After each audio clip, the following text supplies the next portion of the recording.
미국과 일본은 현장의 여건을 고려하여 기준을 만들었고 잔류 변형량 기준이 필요 없는 구간이 별도로 존재합니다. 반면 국내는 품질 기준에 문제가 생기니까 모든 구조에 일괄적으로 잔류 변형량 기준을 적용하였습니다. 안녕하세요. 철근 커플러 전문 업체 ROC입니다. 요즘 건축물을 짓는다고 하면 가장 중요한 요소는 뭐니 해도 내진 설계가 아닐까 생각합니다. 우리나라도 이제는 지진에 안전하다고 할 수가 없게 되었습니다. 따라서 건축물을 지을 때 누구나 지진에 대비할 수 있도록 튼튼하게 건설해야 한다는 것을 알고 있죠. 그런데 우리나라 대부분 건축물인 철근 콘크리트 건축물에서 지진에 대비하려면 어떻게 해야 하는 걸까요? 바로 뼈대인 철근이 지진에 무너지지 않도록 잘 지지해 주도록 도와주는 것입니다.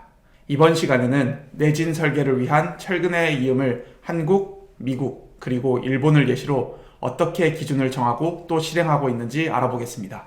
앞으로 설명드릴 핵심은 잔류 변형량이니 잔류 변형량에 대해서 궁금하신 분은 링크의 동영상을 보시면 이해하는데 훨씬 쉬우실 겁니다.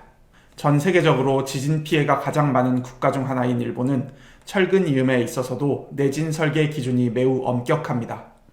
우리나라에서 가장 보편적으로 사용되는 겹침 이음은 일본에서는 안정성 문제로 사용되지 않습니다. 전체적인 이음 분포를 보면 가스 압접, 기계식 이음, 용접으로 나뉘어 사용되고 있습니다. 이 중 내진 설계에서 가장 우수하다고 판단되는 기계식 이음의 기준을 살펴보겠습니다. 일본에서의 기계식 이음은 SA급부터 C급까지 총 4가지로 분류됩니다. 꽤 복잡한데요. A급 이상부터는 시험 항목이 무려 4가지가 필요합니다. 표에서 볼 수 있듯이 국내에서 핫한 이슈인 잔류 변형량, 즉 슬립이 A급 이상에서 필요한 것을 확인하실 수 있습니다. 그리고 이는 아래의 건축물 부재를 세분화하여 어떤 부재에 어떤 이음이 사용돼도 되는지 분류가 되어 있습니다. 참고로 당사에서 판매하는 원터치 커플러는 일본 기준으로 B급에 해당됩니다. 매우 복잡합니다. 루트 1, 2, 그리고 3이 정확하게 어떤 부위를 나타내는지 표에서는 알 수 없습니다. 하지만 일본에서는 건축물의 세부 구조, 여기서는 벽체, 보, 주근, 그리고 부근 등에 따라 등급을 4가지로 나뉘며 전수이음, 반수이음에 따라 사용 가부를 나누고 있습니다. 이처럼 지진 노출도가 높은 국가이다 보니 철근 이음에 있어서도 꼼꼼하게 법안을 만든 것을 알 수 있습니다. 미국에서도 내진 설계를 고려하여 국내 철근 이음 품질 기준이 변경된 2020년에 철근 이음 기준이 개정되었습니다. 일본만큼 까다롭지는 않으니 편하게 살펴보도록 하겠습니다. 아래 링크인 이전 영상에서 미국 기준에 대한 내용을 좀 더 자세하게 살펴보실 수 있습니다. 미국의 기계식 이음의 기준은 타입 1과 타입 2 두 가지로 나뉩니다. 타입 1과 타입 2 이음에는 3가지 테스트가 있습니다. 첫 번째, 일방향 인장시험, 두 번째, 일방향 압축시험, 세 번째, 인장 압축 반복시험입니다. 일방향 인장시험과 일방향 압축시험은 기준 항복 강도의 125% 이상 강도가 나오면 되는 일반적인 시험입니다.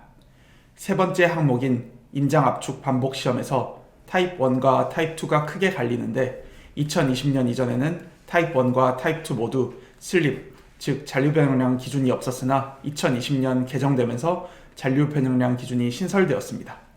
타입 1은 인장 압축 반복 시험 시 슬립에 대한 기준이 여전히 없으나 타입 2에는 슬립에 대한 기준이 초기 사이클 테스트에서 0.3mm로 신설되었습니다. 참고로 ROC의 철근 무가공 원터치 커플러는 미국 기준에서 타입 1에 해당됩니다. 미국에서는 기계식 이음이 타입 1과 타입 2로만 나뉘는 것을 알았습니다. 그렇다면 타입 1과 타입 2 커플러는 어떻게 나뉘어 사용되는 걸까요?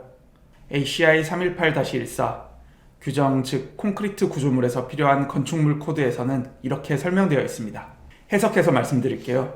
타입 1 기계식 이음은 특수 모멘트 구조의 경우 기둥 혹은 보해면으로부터 부재 깊이의 2배 이내에 위치해서는 안되며 선형 거동 범위를 벗어난 측면 변이의 결과로 철근의 항복이 발생할 가능성이 있는 임계 구간에서 부재 깊이의 2배 이내에서는 위치해서는 안된다.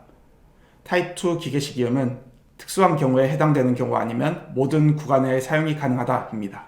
해석해도 어려우신가요? 간단하게 말씀드리면 타입 1 이음은 특수 모멘트 구조 혹은 철근의 항복이 발생할 수 있는 구간에서 제한적으로 사용을 의미하며 타입 2는 대부분의 구간에서 사용이 가능하다는 것입니다. 이렇게 일본과 미국에서 철근 커플러를 사용한 이음을 할 때의 기준을 알아보았는데요. 핵심 내용을 정리하고 넘어가겠습니다. 첫 번째, 내진 설계 기준이 강화되면서 각국의 철근 이음 규정도 강화되고 있다. 두 번째, 일본은 겹침 이음을 제한하며 가스 압접, 용접, 기계식 이음을 혼용하여 사용하고 있는데 기계식 이음은 C급에서 SA급으로 나뉘어 건축물 부재별로 적절한 이음을 시행하고 있다. 슬립은 A급 이상부터 필요하며 시험 종류가 상대적으로 다양하다. 세 번째, 미국은 여러 이음을 하고 있으나 2020년 기계식 이음 기준이 강화되면서 일부 구조에서는 슬립 기준 0.3mm가 신설되어 적용된다 입니다. 이때까지 일본과 미국에서 철근 이음 중 기계식 이음의 규정을 알아보았는데요. 그렇다면 이제 국내 기준을 소개하고 일본 그리고 미국과 어떻게 다른지 비교해 보겠습니다. 앞선 일본과 미국은 철근의 기계식 이음에서 공사의 난이도에 따라 등급을 나누어 부재별로 현장에 적용하고 있습니다. 하지만 국내에서는 따로 등급을 매기지 않고 일괄적으로 적용하고 있습니다. 큰 힘을 받는 부재나 가시설에 가까워 인장 하중을 받지 않는 부재나 일률적으로 동일한 기준에서 시공을 하는 것입니다. 단도직입적으로 말씀드리겠습니다. 우리나라 철근 커플러 기준은 과잉 규제입니다.